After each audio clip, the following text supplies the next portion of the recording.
السلام عليكم، مرحبا بكم في قناه زين شانيل. كنتمنى من الله هذا الفيديو يلقاكم بالف خير. اليوم ان شاء الله غادي نشارك معكم جوج الوصفات ساهلين اقتصاديين. اول حاجه اللي هي الرفيسه العمياء او الترده، حنا كنقول لها تنبسلت في مكناس، وواحد الكيك ديال الفاني كيجي رائع. كنتمنى من الله هذا الفيديو ينالوا الاستحسان ديالكم. وقبل ما نبدا كنقول الناس اللي اول مره كيشوفوا القناه ما تنساوش تشاركوا بالضغط على زر ابوني وتفعلوا الجرس باش يوصلكم جديد الفيديوهات. ونبداو على بركه الله الوصفه. فباش نوجدوا هاد الرفيسه ولا العمياء ولا تنبسلت غادي نحتاجوا واحد جوج البصلات مشلضين هكا، يعني مقطعين شنانف. عندي هنايا واحد 5 ديال الفصوص ديال الثوم اللي حكيتهم. عندي هنا واحد الربطه ديال الربيع، قزبر ومعدنوس مخلطين مغسولين. وفي العطريه عندي هنايا سكينجبير معلقه كبيره، عندي نص معلقه ديال البزار، معلقه ديال الخرقوم، معلقه عامره ديال المساخن ولا راس الحانوت، اللي عنده الكاري حتى هو يقدر يديرو. وهنايا الملحه. هادشي بالنسبه للتوابل.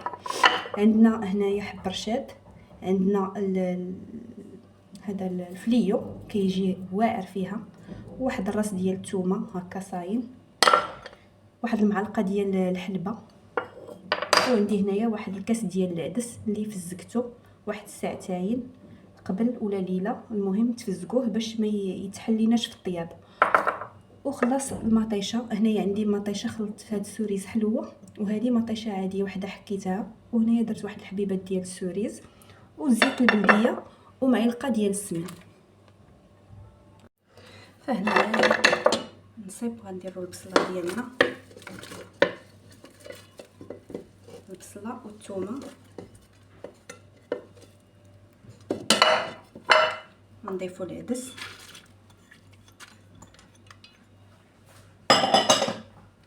الحلبه،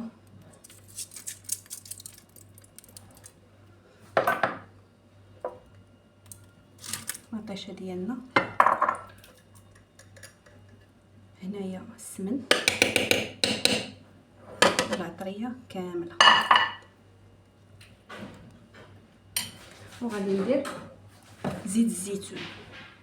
هنايا بالنسبه لزيت الزيتون غادي ندير واحد نص كاس تقريبا ديال زيت الزيتون صافي. وغادي نديرها في فوق البوطه. بالنسبه لهادو ما غاديش نديرهم دابا، هادو ما نديرهمش دابا. هذا الفليو من الاحسن يدار هو الاخير باش كيبقى المذاق ديالو زوين.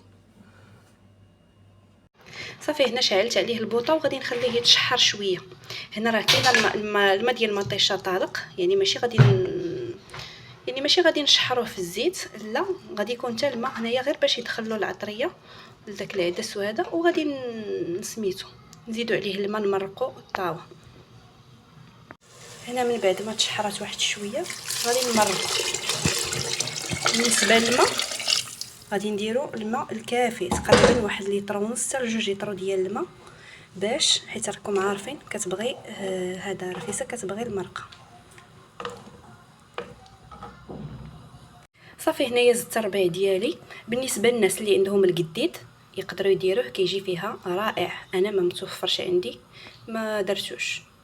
هي في الاصل كدار بلا دجاج بلا والو، اللي بغى يدير فيها الدجاج اختياري يديرو. المهم انا درتها يعني عاديه كما كنديروها في الدار.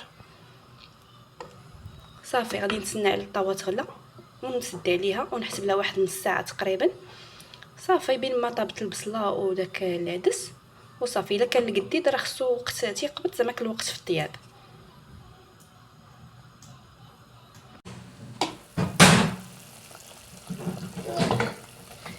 صافي هنا غادي نزيدو دابا اللي عنده الفلفله حاره يديرها. المهم انا كيعجبني داك المذاق ديال الفلفله، كندير هكايا شويه ديال الفلفله طريف.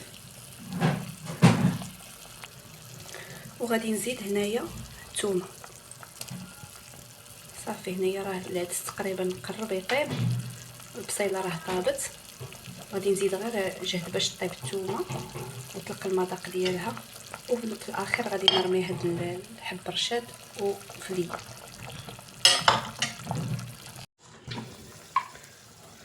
هانتوما دخان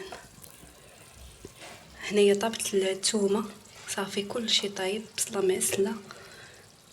صافي غادي نزيد غير حبه الرشاد وفليه، كيعطي واحد الريحه واعره كتشم من بعيد. صافي حبه الرشاد راه تيتنفخ دغيا، وفليه باش تبقى فيه الريحه، وغادي نطفي باش نسقيها. بالنسبه للخبز اللي غادي ندير الخبز ديال الزرع. هذا الخبز ديال الزرع كنعملو في الدار، الخبز النخاله يعني الكامل، كيجي زوين. هو فهاد احسن حاجه هو الدرب ديال الزرع، حيت ديال الفرص كيجي معجن. عندي هنايا هاد ديجا كنت دايره في الفريغو صافي باش ما كيبرد لي، باش ما تيخسر لياش، ما يغمرش. وصافي غادي ندوز نقطع كاع داكشي اللي هذا كنت مقطعاه ديجا، وهذا عاد تنقطعو دابا معاكم.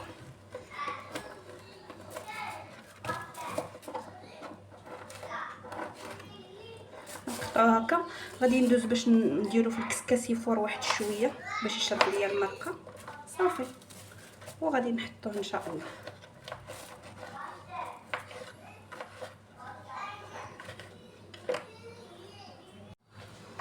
صافي دابا غادي ندير هنايا هاد الخبز يتفور.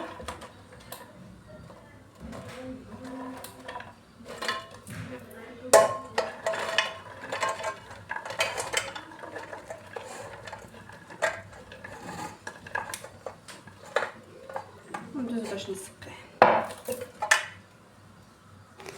صافي هنا من بعد ما تفور داك الخبز، صافي نردو القصريه وناخذ نفس هذاك الكسكاس، ندوز باش غادي نصفي فيه المرقه اللي طيبنا. بالنسبه للخبز تقدروا تزيدوا تقطعوه صغير، نتوما كتحكموا في التقطاع، شحال ما قطعتوه الصراحه صغير شحال ما كيشرب المرقه دغيا. صافي هنايا شديت ديك المريقه خاتره، كنشدها كنصفيها. هنا الريحه كتعطي ديال الفليو، حيت طفينا عليه ماشي خليناه تيغلي باش ما يمرارش، كنخليوه حتى الاخير نديروه وكنطفيو عليه. صافي هنايا غادي ندوز باش نسقي الخبز. كي قلت لكم هي كتجيب الخبز ديال الزرع، ما كتجيش بالخبز ديال الفورس ولا ديال السوق، كتجي المهم كتجي معجنه حالتها. هذه بالخبز ديال الزرع كيكون واقف، كيكون شويه حرش، كيبقى شاد الصراحه، كيجي زوين.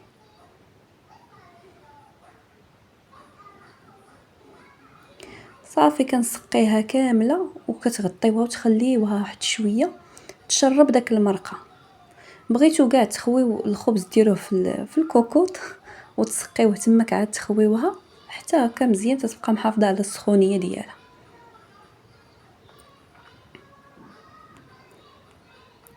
وبالنسبه للخبز تقدروا تزيدوا تقطعوه صغر من هكايا باش زاني تسهل لكم العمليه ديال الامتصاص، يعني باش تشرب المرقه.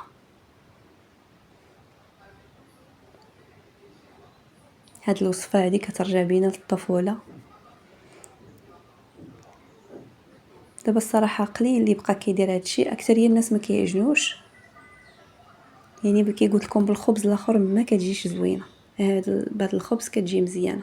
صافي هنا من بعد ما غطيت عليها وتشربات، دابا غادي ندوز باش نحط فوق منها داك البصيله والعدس، ولا كنقديد ولا كي قلت لكم حتى هو تيجي فيها زوين. جربوها بهذه الطريقه وردوا عليا.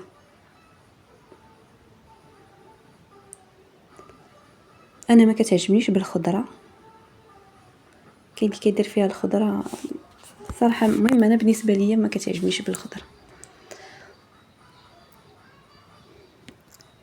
صافي وغادي نقدمها بحال هكايا.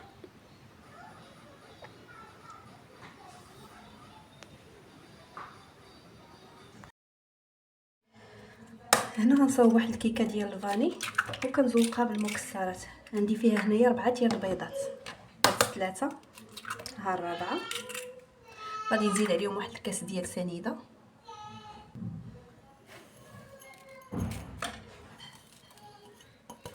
غنزيد واحد القبصه ديال الملحه. كتبقى هذه احسن كيكه ديال اليوميه هذه.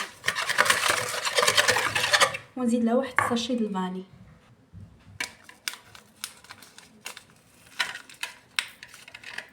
مابقاش يتقطع.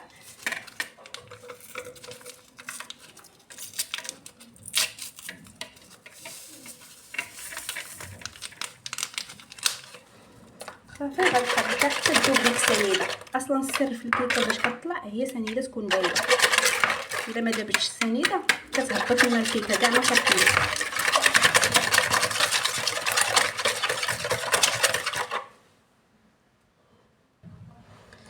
صافي هي من بعد ما خلطتها مزيان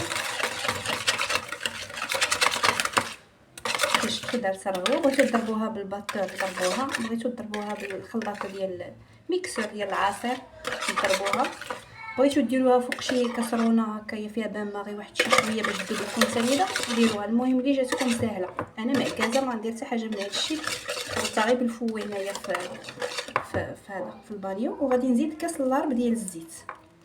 كاس اللارب ماشي كاس كامل، غير كاس اللارب باش ما تجيناش مزيته وفي نفس الوقت تجي مطرطقه كيكه.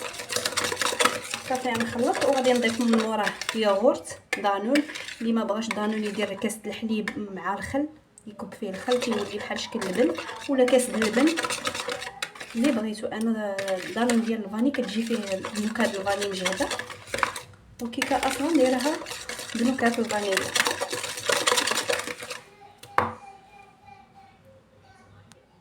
فوالا دابا غادي نزيد هذا الياغورت ديال الفاني ونضيف الدقيق والخمارات.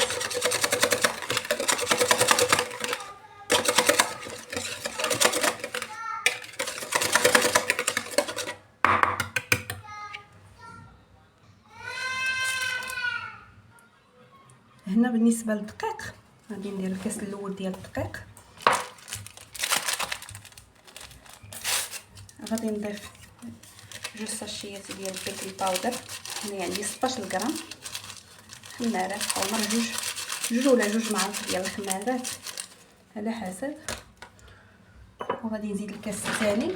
غنقول لكم شحال خدات معايا ديال الدقيق، حيت في الاصل انا كندير غير عيني ميزاني. فوالا دابا درت الدقيق غادي نخلط. درت 2 كيسان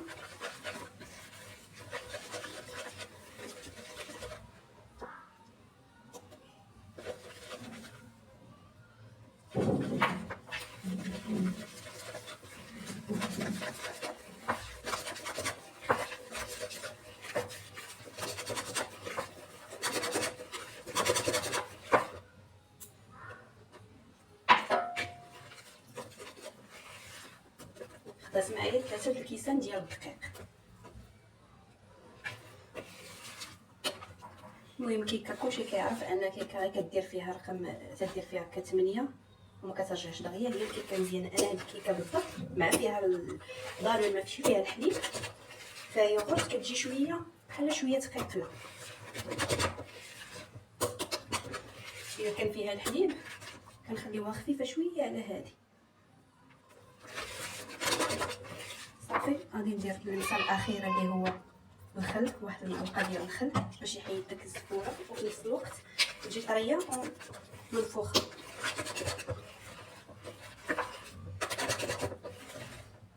صافي وغادي ندير باش نوجد المول هذا العادي المسكوب. صافي المول هو دهنتو بالزبده ورشيتو بالدقيق. تقدروا ديروا الزبده والزيت والدقيق ودهنوهم هكايا حتى هو ما كيلصقش. صافي هنا غادي نخوي الخليط. كنهزو يدينا للفوق ونخويو.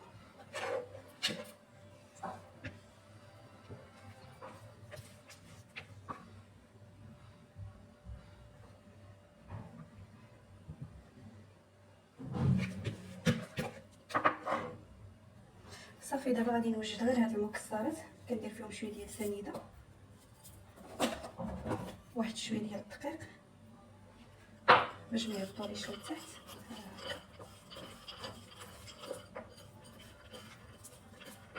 وكندوز كندردرهم.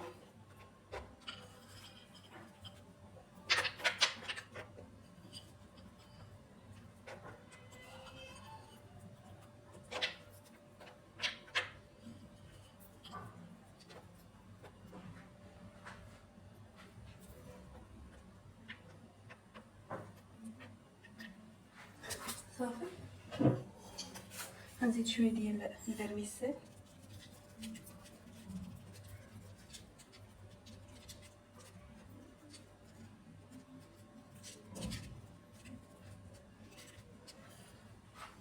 وصافي، ونخشيها في الفران واحد المده ديال ساعه الا ربع. كل واحد الفران ديالو شحال كيطيب له كيكه.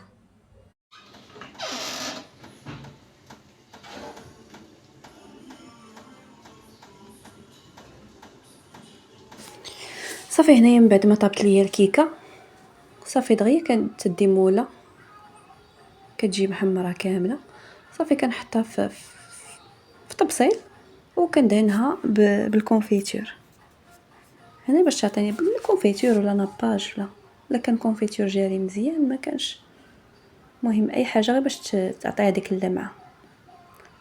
لان هذوك المكسرات كنت درت فيهم الدقيق كيبقاو شويه هكايا مضببين، وليني كيجيو زوينين، كيجيو مقرمشين الفوق، فيهم مذاق زوين. صافي هنايا تندهنها وغادي نقدموها. وكان هذا هو الشكل النهائي. هنايا فين حطينا الرفيسه ولا ترده، كنحط معها مريقه، وضروري كنرفقوها باتاي مشحر. وهذا الكيك باش درنا الكوتي، كيجي فيه الريحه ديال الفاني مجهده وكيجي خفيف. وكنتمنى هذا الفيديو ينال اعجابكم.